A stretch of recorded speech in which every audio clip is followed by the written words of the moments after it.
সামান্য কিছু জিনিসকে রক্ষার জন্য, কত কিছু।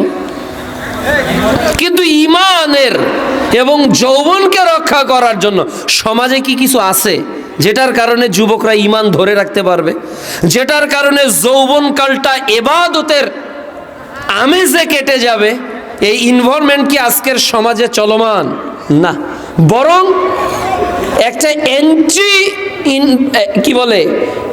একটা এন্টি সমাজ ব্যবস্থা, একটা এন্টি এনভায়রনমেন্টকে এমনভাবে তৈরি করা হয়েছে, আপনি ঈমান নিয়ে চলবেন এটাই সবচেয়ে বড় অপরাধ। যৌবনকালে একজন যুবক ঈমান নিয়ে চলবে, এটা সবচেয়ে বড় অপরাধ তার। যৌবনকালে একজন যুবক দাড়ি রাখবে, এটা সবচেয়ে বড় অপরাধ তার। যৌবনকালে একটা যুবক গান বাজনার বিরুদ্ধে কথা বলবে, এটা তার সবচেয়ে বড় অপরাধ। যৌবনকালে একটা যুবক একটা জুয়ার আসরে বাধা দিবে, এটা তার বড় অপরাধ। যৌবনকালে একটা যুবক বাংলাদেশে যে বিয়ের হিড়িক পড়ে গেছে, এক একটা গ্রামে 2-3টা বিবাহ চলছে, এই বিবাহের চলমান অপসংস্কৃতির বিরোধিতা করবে, এই যুবক আজকের সমাজের কাছে সবচেয়ে ঘৃণিত, সবচেয়ে ঘৃণিত। এই জন্য যুবকদের 2টা আলোচনাই আমরা সমান তালে করব, সেটা হলো জান্নাতপ্রাপ্ত যুবক আর জাহান্নামের যুবক। যুবক বলতে যুবক যুবতী বোথ আর ইনক্লুডিং হেয়ার, এখানে উভয়ই যুক্ত থাকবে। কিন্তু আসুন আমরা আলোচনা শুরু করি। আল্লাহ রাব্বুল আলামিন বলেন, আল্লাহ সুবহানাহু ওয়া তাআলা বলছেন সূরা 102 নম্বর অধ্যায়ের 30তম পারা, সূরা তাকাসুরের 8 নম্বর আয়াত। আল্লাহ তাআলা বলছেন, সুম্মা লাতুসআলুন্না ইয়াউমাইযিন আনিন নাঈম। বিচারের মাঠে আল্লাহ সুবহানাহু ওয়া তাআলা সবার আগে সর্বাগ্রে আমাদের জিজ্ঞাসা করবেন আমাদের নিয়ামত সম্পর্কে। আমরা কি প্রাপ্ত হয়েছি আল্লাহর পক্ষ থেকে, আল্লাহ কি দিয়েছেন, এটা আল্লাহ সুবহানাহু ওয়া তাআলা আমাদেরকে জিজ্ঞাসা করবেন যে আমি যা দিয়েছি এটার সওয়াল, এটার জবাব আল্লাহর কাছে দিতে হবে। আল্লাহর নিয়ামত। এই দিকে কি রাস্তা নাকি? এটা কি রাস্তা? মানে এখানে স্বেচ্ছাসেবক এই প্রোগ্রামে নাই? দেখেন তো এইদিকে স্বেচ্ছাসেবক আছে কিনা। মাহফিলের স্বেচ্ছাসেবকরাই পরিবেশকে নষ্ট করে ফেলে। ওরা পরিবেশ নিয়ন্ত্রণ করবে কি, ওরাই কথা বলে। এই যে মোটরসাইকেলটা স্টার্ট এখানে দেওয়ার প্রয়োজনটা কি? এখানে মোটরসাইকেল স্টার্ট দেওয়ার কি প্রয়োজন আছে তার? মানে তাকে কি তাহলে এখানে স্টেজে এসে স্টার্ট দিচ্ছে মোটরসাইকেল? মানে একটা স্বাভাবিক হিতাহিত বোধ আপনাদের হয় না আলোচনাগুলোতে? এটা স্বাভাবিক গতি, স্বাভাবিক গতি। একটা আলোচক আলোচনা করে একটা নিরাপদ, একেবারে মানে যেটা হলো সাউন্ডলেস পরিবেশ, যেখানে শব্দ হবে না।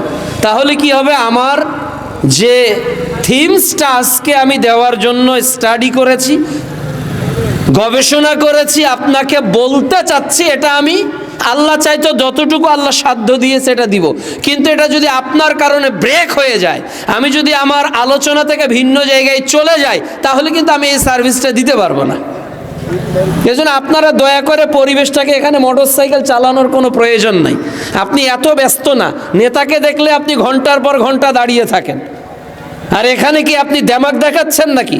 না আপনার টাকা বেশি হয়েছে? এটা কি গ্রাম? সৈতাপাড়ার আপনার টাকা সবচেয়ে বেশি হয়েছে নাকি আপনার মোটরসাইকেল R15 নাকি FZ? কোনটা?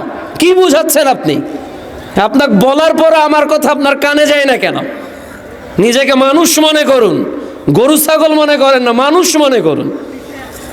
আমি আপনাকে বলছি আমি আলোচক, অন্তত আমার আলোচনার যতক্ষণ ক্লাস আমি নিব আমাকে আমার কথা আপনাকে শুনেই নিতে হবে।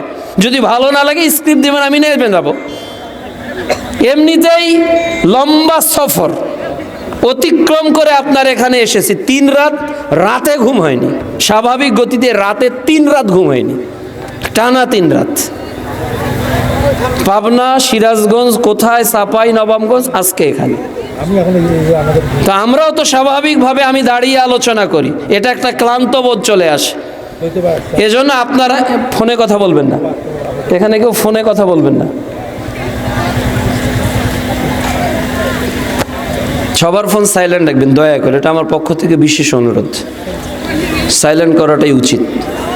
প্রিয় উপস্থিতি, এটা ক্লাসরুম মনে করতে হবে, এটা ক্লাসরুম। আমি আপনাদেরকে একটা বিষয়ে মেসেজ দিতে চাই, যার কারণে একটা অংশ কেবল যৌবনকালের গুরুত্ব, ইসলামে যুবকদের অবদান, যুবকদের অবক্ষয় আমাদের করণীয়, এই কয়েকটা সাবটাইটেলে I will try to my best. আমি চেষ্টা করবো সবচেয়ে ভালো কিছু কোরআন সুন্নাহর আলোকে দেওয়ার, যাতে আমরা জান্নাতপ্রাপ্ত যুবকদের তালিকায় যেতে পারি ইনশাআল্লাহ। এবং আপনারা যারা যৌবনকালকে পাস করে এসেছেন, তাদের মধ্যে একটা আক্ষেপ, একটা নিজেদের মধ্যে একটা বোধোদয় যাতে তৈরি হয়, এবং নিজের পিছনটা সম্পর্কে যাতে আপনার মধ্যে একটা তওবা ইস্তেগফারের পরিবেশ তৈরি হয়, যে আমার বয়স আজকে 40, 50, 60 পেরিয়ে গেল, আমি হয়তো যৌবনকালটা ওইভাবে কাটাতে পারিনি, আল্লাহ এর জন্য আমাকে তুমি পাকড়াও করো না। এটার একটা অনুভূতি যাতে আপনার তৈরি হয়। আল্লাহ রাব্বুল আলামিন বলেন যে আমি বিচারের মাঠে জিজ্ঞাসা করব আপনার নেয়ামত সম্পর্কে।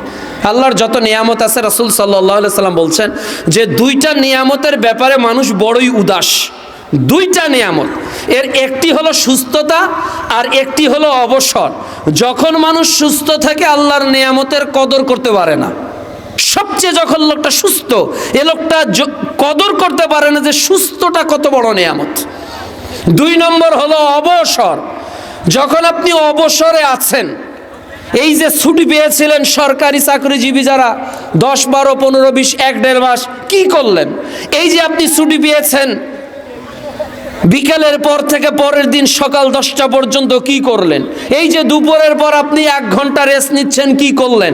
এই যে সন্ধ্যার পর বাড়িতে এসে ঘুমার আগ পর্যন্ত আপনার অবসর কি করলেন?